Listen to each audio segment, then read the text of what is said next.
Hello and नमस्कार। मैं हूँ vastu expert and astrologer doctor Vaishali Gupta. मैं अक्सर अपने वास्तु के वीडियोस में आपको कई तरह की जानकारी देती रहती हूँ, लेकिन आज के इस वीडियो में मैं आपसे बात कर रही हूँ आने वाले चंद्र ग्रहण के बारे में। ये तो हम सभी जानते हैं कि इस साल का जो आखिरी चंद्र ग्रहण है वो 8 नवंबर को पड़ रहा है। तो सबसे पहले ये जानने से पहले कि इस दिन हमको किन चीजों का ध्यान रखना है, ये जान लेते हैं कि इस चंद्र ग्रहण का टाइमिंग क्या रहेगा। चंद्र ग्रहण जो है उसका जो मेन टाइमिंग जो रहेगा वो रहेगा 5:32 शाम से 6:18 तक। इससे 9 घंटे पहले जो है वो सूतक काल लगेगा और कई लोग जो है वो चंद्र ग्रहण के जो नियम हैं उनको सूतक काल में भी फॉलो करते हैं। अगर आप नहीं कर पाते हैं तो कम से कम चंद्र ग्रहण के समय पर इन नियमों का पालन करें। सबसे पहली चीज, जैसा कि हम सब लोग जानते हैं, हमने सुना है, चंद्र ग्रहण के समय बाहर निकलने से बचें। चंद्र ग्रहण को अगर आप उसकी किरणों को डायरेक्टली अपने ऊपर ना लें तो उसको अच्छा माना जाता है और चंद्र ग्रहण के समय आप अपने घर पर ही रहें। साथ ही साथ ये भी कहा जाता है कि चंद्रमा को कभी भी सीधी आंखों से इस समय पर नहीं देखना चाहिए, क्योंकि इससे हमारी रोशनी को, हमारी आंखों की जो आईसाइट है उसको हानि हो सकती है।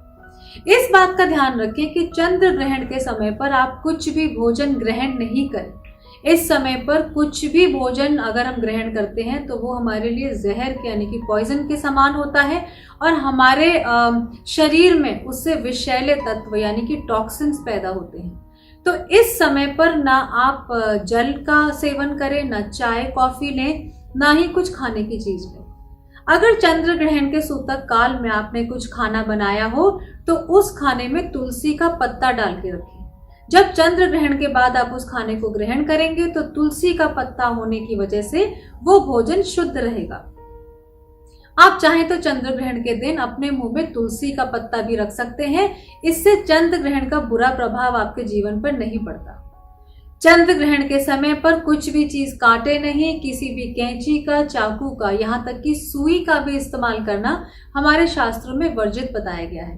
और अगर इससे 1-1.5 घंटे के लिए हम इन चीजों को पालन करें तो इससे हमारा कुछ भी नुकसान नहीं है। अब मैं आपको बताती हूँ कि चंद्र ग्रहण के इस 1-1.5 घंटे में आपको करना क्या है। सबसे पहली चीज, आप इस समय महामृत्युंजय का जाप करें।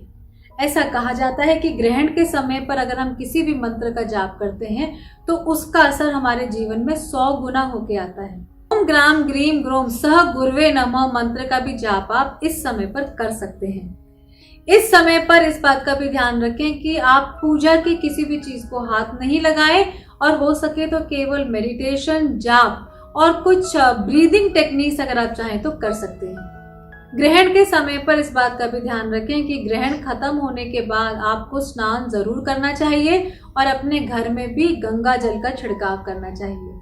Last but not the least, अगर आप अपने दान पुण्य का 100 गुना ज्यादा असर चाहते हैं, 100 गुना ज्यादा पुण्य चाहते हैं, तो ग्रहण के टाइम पर दान जरूर करें। ऐसा करने से भी हमारे जीवन में समृद्धि आती है और ग्रहण के समय पे कोई भी दुष्प्रभाव हमारे जीवन में नहीं आता।